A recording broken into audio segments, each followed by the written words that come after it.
pessoal, sejam bem-vindos a mais um episódio do podcast Carreiras, que é o projeto que a gente trouxe para que vocês possam conhecer um pouquinho mais alguns colaboradores que a gente tem aqui na nossa empresa, tá? Para o episódio de hoje, a gente gostaria de falar um pouquinho sobre treinamento, né? Para vocês ficarem um pouco mais inteirados sobre esse tema, entenderem um pouquinho melhor como funciona, qual que é a nossa visão sobre treinamento no geral. E a gente trouxe dois especialistas em treinamento hoje para conversar com a gente, que é o Esdras e a Suzana. Sejam muito bem-vindos, é uma honra receber vocês aqui hoje. Para começar o nosso bate-papo, eu gostaria que vocês se apresentassem um pouquinho para a gente, pessoalmente, profissionalmente, qual foi um pouquinho da trajetória profissional de vocês, tá bom? Aí eu gostaria de começar pela Suzana, depois se o Esdras quiser ir na sequência, à vontade, tá bom? Bom dia, pessoal, tudo bem? Vamos lá. Meu nome é Suzana, tenho 48 anos, eu já venho de uma longa jornada aí, né? Eu comecei minha carreira num call center, então eu trabalhava na Vivo, no call center da Vivo, primeiro atendia as regionais, São Paulo, Rio de Janeiro e Minas, e depois eu fui pro antifraude, fui pra turma da madrugada no antifraude, virei especialista lá do antifraude, tratando das fraudes que tinha dentro lá da empresa.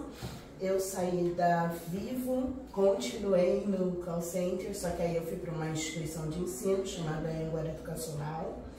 Aí da Anguera Educacional, lá do call center, eu tive a oportunidade de ir para o escritório lá em Valinhos, onde eu comecei a cuidar de ProUni, né, o Programa Universidade para Todos, e fui me especializando em ProUni. Fiquei basicamente por uns 10 anos com o ProUni, onde a gente aprovou bastante coisas, né? Entre treinamento, automatização de processos, e assim vai. Aí eu fui pro Reclame Aqui. Aí no Reclame Aqui eu lidava com todas as informações que vinham, né, de negativo da empresa, pra gente colocar eles no positivo. E aí, com isso, a gente conseguiu subir a nota do Reclame Aqui, que estava como -0, e a gente foi para -5. Inclusive, ganhamos um prêmio com relação a isso. E aí, com isso, encerrei minha jornada no Reclame Aqui e fui para o Capum, que é fazer atendimento aos polos. E aí, ali no atendimento aos polos, eu tinha uma equipe aqui em Valinhos e lá em São Paulo, na Atento. Aí, eu voltei de novo para um call center, só que agora na parte de liderança. E ali a gente foi caminhando para melhorar, estruturar a equipe que estava bem desestruturada e fazer parte de treinamentos também com a equipe. E aí hoje eu estou aqui na Desktop. Bom, prazer pessoal, meu nome é Esdras, eu tenho 35 anos, eu sou formado em Ciências Contábeis, eu me especializei em Gestão de Projetos. Fiz outra especialização em gestão de pessoas e pretendo terminar meu curso agora de RH. Meu primeiro contato com o trabalho público foi no pouco tempo de Campinas, no centro, era uma loucura, então eu aprendi muito ali com as pessoas. Cada pessoa que vinha para o atendimento, eu aprendi um pouco com elas e eu carreguei isso para mim. Resumindo, depois eu entrei em uma outra empresa e na parte de atendimento mesmo. Fiquei nessa empresa durante 8 anos e nesse processo eu entrei em treinamento muito aleatório, não foi uma coisa que eu escolhi, foi acontecendo e eu peguei paixão por isso. Inclusive eu agradeço muito por ter entrado nessa área porque eu gosto muito. E tem algumas horas de treinamento aí, eu acho que passa de umas 700 horas de treinamento, se for pegar como um todo, né? Então, desde treinamento de entrantes, a veteranos, a atualização de processos, o call center também, então a gente treinava as pessoas de call center, linguagem, processos, enfim, basicamente é isso. É muito interessante falar sobre esse ponto, né? Porque treinamento e desenvolvimento é uma área muito ampla, a gente aprende muito com isso e a gente gostaria de saber um pouquinho de vocês, como é que vocês identificam a necessidade de treinamento dentro de uma empresa? Como é que vocês conseguiram identificar isso durante a jornada de vocês? Posso? Bom, o primeiro ponto, eu acho que é um trabalho em conjunto, tá? Então, eu acredito muito no trabalho do time de qualidade, junto com os gestores, porque a gente precisa ter insumos, né, para a gente conseguir montar um cronograma de treinamento, por exemplo. Então, eu preciso saber o que está pegando mais em atendimento, desvio. Por exemplo, quem está com uma nota muito baixa há muito tempo, se trata-se de um treinamento comportamental, ou se é de processos. Então, basicamente é isso que a gente identifica durante esse processo de treinamento, né, Cê? Isso aí, a gente vai analisando também, né, se os materiais estão atualizados, o que a gente pode implementar para somar, né, com essa parte, ver quais as lacunas que a gente precisa preencher para a gente fazer um funil e montar o nosso treinamento. Beleza, pessoal. Vou direcionar essa pergunta para a Suzana agora, para iniciar, e depois você complementa, Thaís, por gentileza.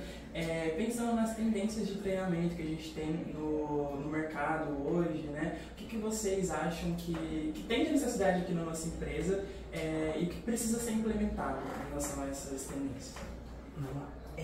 Hoje a gente o Esdras, né, ele chegou um pouco antes de mim, então ele já implementou algumas coisas, como alguns treinamentos comportamentais, alguns treinamentos de gamificação, algumas coisas para não ficar, alguns treinamentos que não fiquem maçante, né? Porque aqueles treinamentos que a gente tinha antigamente, que era de só o conteúdo, ele fica muito maçante e acaba que desinteressa um pouco de quem está entrando ou de quem vai fazer o refresh. Mas eu acho que a tendência hoje é mais na parte de gamificação mesmo, que é para interagir o colaborador com a empresa. E sem contar que a gente precisa puxar, né? A gente fala sempre em puxar o colaborador para a gente, informar, mostrar para ele qual que é o produto, o que é a empresa, qual que é o direcionamento da empresa, para a gente poder alinhar e ele se interessar e ele aproveitar melhor o nosso treinamento.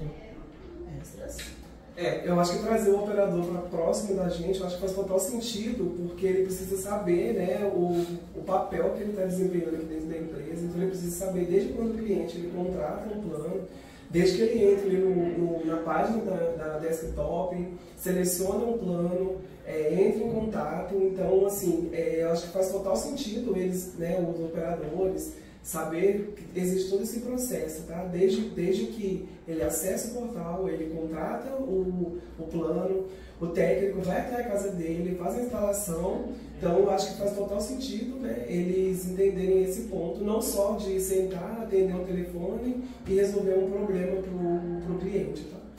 Sem contar que, atualmente, vocês dois têm trago várias coisas novas, né? Assim como os exemplos da Suzana, a reformulação da trilha de onboarding, então a gente colocou os treinamentos comportamentais, trouxemos outros tipos de gamificação, reciclagem, que você também está reformulando junto com a Suzana, trazendo coisas novas, informações novas e uma nova visão para os colaboradores que entram, e o refresh, que também vai mudar a visão das pessoas que já estão na operação há muito tempo, né? Há 1, 2 anos, 3, quem sabe, né? Eu entrei no SAC e eu tive uma forma de treinamento. Hoje, depois de 3 anos, a gente tem uma nova forma de treinamento. Isso vai ser muito importante para a gente, né? Pegando um gancho desse assunto, eu vou direcionar um pouquinho para o Esdras, depois a Suzana pode complementar. Vocês têm um exemplo de algum treinamento que mudou a performance de uma equipe ou de um indivíduo? Tenho, gente, tenho vários, inclusive. Numa outra empresa que eu trabalhava, eu recebi a missão de aplicar um treinamento para os veteranos. Então a gente entende que quando a pessoa já é veterano, a gente tem um pouco mais de destreza para a gente conversar, para a gente tentar levar aquele conteúdo, né, um pouquinho mais delicado do que quem está entrando, né? E aí eu tive uma ideia de fazer um treinamento completamente diferente. A gente fugiu um pouco de slide. Então, lógico, o slide ele tem que existir, ele é material complementar. Mas de qualquer forma, além do slide, a gente enxugou bastante o assunto, porque a gente entende que o cara ele já sabe do processo, ele já sabe onde está o botão, ele já sabe o que tem que fazer. O que está acontecendo às vezes é igual eu comentei. Pode ser que seja comportamental, pode ser que seja um desvio mesmo de atenção, né? Pode acontecer sim. E então a gente dividia algumas pessoas, né? Então como que a gente fazia? A gente disponibilizava equipamentos para eles, máquinas, né? Computadores, e eles mesmos faziam. A gente dava algumas perguntas, eles montavam um projeto e aí eles apresentavam para a gente no final, como se fosse o TCT, mas só um pouquinho mais diferente por ser veteranos, né?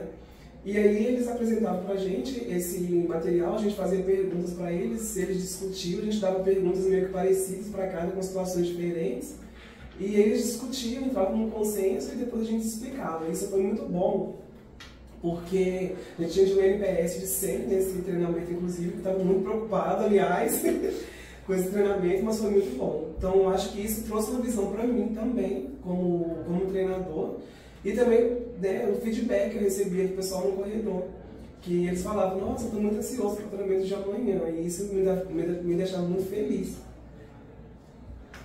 E com isso a gente conseguiu não só desenvolver, né, essa parte de um novo modelo de treinamento, mas também a gente medir, né, o que a gente estava dando ali de treinamento, será que estava sendo positivo? Então, e com isso a gente criou a parte de lista de presença, pesquisa de satisfação, para a gente ter uma ideia o que eu precisava melhorar nos nossos materiais e o que a gente podia aumentar ali mais uma gama de treinamento, de processos, de material, né? E com isso a gente conseguiu também ver a simulação, né? Essa simulação, eu lembro que na outra empresa, o Esdras, né, ele trabalhou comigo também, e ele dava treinamento para as outras equipes, e teve uma situação bem, assim, positiva pra gente, foi quando ele foi dar um treinamento do qual ele não sabia o processo, e ele foi estudar esse processo. Então, quando ele entrou na sala para dar esse treinamento pra gente, ele sabia o conteúdo, né? Ele tinha uma informação bem assim ampla, e todos que estavam lá conseguiam entender de forma mais lúcida o que ele estava passando pra gente, mesmo ele não tendo toda a informação, assim, o conhecimento, mas a forma como ele passou, foi com clareza, com destreza, fez com que os outros colaboradores falassem: foi perfeito. E aí, volto naquele, não ficou maçante, porque desenvolveu-se um outro tipo de treinamento, não só com os PPTs, mas com simulação, com provas, não muito também aquela prova que o colaborador já fala: meu Deus, se eu não passar nessa prova, como é que vai ser? Não, foi uma prova bem assim, sucinta, e realmente aquilo que condiz com o conteúdo que foi passado. É praticamente uma retenção de colaborador que fazer, né? É uma responsabilidade muito grande também, porque é um pouco de mudar a visão, né, que aquele colaborador tem em relação à empresa, né? Enfim, às vezes tá com uma visão ali um pouco negativa, tá um pouco cansado, e aí se ele tem um treinamento desse nível, um treinamento assim, enfim, muda completamente a visão dele. A gente já falou sobre alguns desses insumos que vocês estão trazendo, desses projetos novos, mas se vocês quiserem citar um específico que vocês estão implementando agora nesse momento e que seja muito bom para essa retenção de colaborador, fala um pouquinho pra gente. Eu acredito que, se você puder falar um pouquinho sobre o tapetinho, que foi algo que a gente viu lá no começo, no seu LinkedIn, né, assim que a gente começou abriu vaga, procurando novas pessoas para entrar na equipe, e o seu LinkedIn é maravilhoso, inclusive, pessoal, se quiserem seguir. Tem um conteúdo maravilhoso, e aquele tapetinho foi incrível. E aí, se você puder falar um pouquinho sobre ele, a gente agradece. Comento.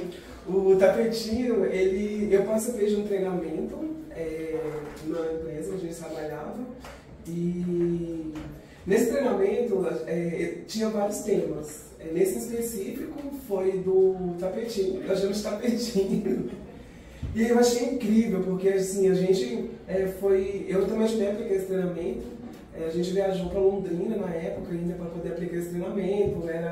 Foi surreal para mim também, porque era uma outra visão que eu também trouxe de lá em relação aos treinamentos. E aí voltando um pouquinho na parte da gamificação, eu acho que faz total sentido a gente ter esse tipo de momento, né, no treinamento. E assim, o tapetinho é maravilhoso, gente, siga vocês. É muito bom. E ele, além da gente jogar, né, a gente está jogando ali na sala, mas a gente está aprendendo ao mesmo tempo. Então é uma forma do treinando, né, ele absorver o conteúdo de forma clara, de não tão maçante assim, e brincando ao mesmo tempo. E a gente consegue entregar um resultado legal para a operação. Muito legal. Essa é uma inovação. Eu acredito que todo mundo vai aprender muito de uma forma totalmente diferente. E eu gostaria de saber de vocês se vocês veem ou como vocês veem o futuro do treinamento e desenvolvimento na nossa empresa nos próximos anos. Eu acredito que o futuro do treinamento, ele não é assim, como você falou, né? Quando você entrou foi um treinamento totalmente diferente. A gente está buscando, a gente estuda todos os treinamentos para ver, porque não adianta também eu chegar aqui e falar assim, vou colocar essa gamificação. Mas essa gamificação, ela é compatível com o meu assunto de hoje. Hoje eu tenho que fazer uma gamificação de acordo com o que a gente trabalha, de acordo com o nosso produto. Não adianta eu trazer um game que fala de um financeiro. Eu tenho que falar um game que eu estou de acordo com a minha banda larga, com as partes de planos, as coisas que que os colaboradores vão conseguir absorver. Até porque, uma dentro, né? O colaborador mais antigo, ele já tem aquele conhecimento enraizado.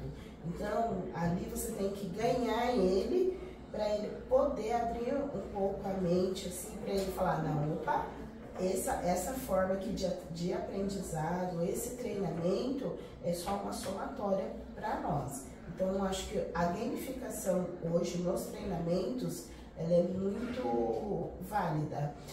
Eu lembro que eu tive um treinamento, a gente foi numa outra empresa, a gente teve um treinamento que a gente foi para um hotel e com um caninho, o moço fez a gente tocar uma música no caninho e todo mundo saiu assim maravilhado porque a gente jamais ia imaginar que a gente ia conseguir tocar.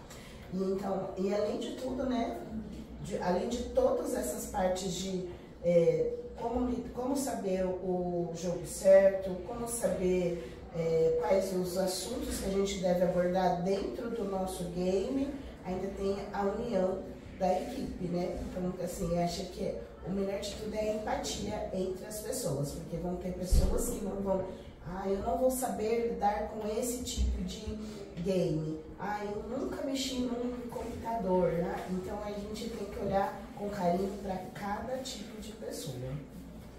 Eu gosto muito de game, gente, então assim, se eu pudesse colocar, eu colocava em todos os treinamentos, tá? E normalmente, relacionado a essa pergunta, né, como vamos ver o treinamento daqui a alguns anos, eu gosto muito de trabalhar com temática. Então, por exemplo, a gente tem o Big Brother, eu adoro fazer um treinamento voltado com todos os temas de Big Brother.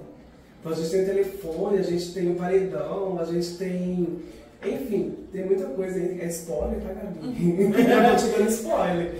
Eu gosto muito, por exemplo, época de festa junina. Então, uma ação com os colaboradores em relação à festa junina. Então, normalmente, né, o que a gente costuma fazer é bingo, com premiações. Então, a gente vai levar em consideração a performance do cara ali, né, de atendimento, ter uma nota boa de qualidade. Então, tudo isso vai além, né, do treinamento. E, eu comentei, trazer eles mais para perto da gente, que é o mais importante, né? Treinamento e desenvolvimento é uma área muito ampla. Eu acredito que nós temos muitas oportunidades, né? Não só a nossa área, mas a companhia como um todo. E espero que a gente consiga crescer cada vez mais, se desenvolva cada vez mais. Vocês dois têm vindo com muita informação nova, muita coisa nova, e a ideia é que a gente cresça ainda mais, né? Bom, acredito que é isso. Eu quero agradecer a vocês. E aí, se vocês colocam um espacinho para vocês se quiserem agradecer também. A gente ficou muito feliz de ter vocês aqui, por terem aceito o nosso convite. Querem falar algo? Bom, obrigado, gente, pelo convite. Fico muito feliz também de participar aqui do podcast. É o meu primeiro. E contem comigo, tá? Se precisarem de mim, estou à disposição. eu também gostaria de agradecer a vocês, estou muito feliz também por estar aqui. A gente sabe que a gente tem bastante oportunidade aqui, né? Então, assim, tem bastante assunto, né, Esdras, que a gente está olhando, observando. Às vezes a gente está parado sem falar, Esdras, que tal isso? Vamos fazer desse jeito. Já vai enchendo o bloquinho de notas. Já estamos enchendo o bloquinho de notas, mas assim, o que precisarem, a gente está à disposição. Se tiverem ideias também, a gente... Bem-vindo. Bem-vindo, porque a gente gosta de somar, né? Então a gente está aqui disponíveis para vocês também, tá bom? Fechou. Obrigada, pessoal. A gente vai chegando ao fim de mais um episódio do Podcast Carreiras. Quem gostou, compartilha, comenta. Isso vai ser muito bom para o nosso feedback. Tchau, tchau, pessoal. Tchau, tchau, pessoal. Obrigado.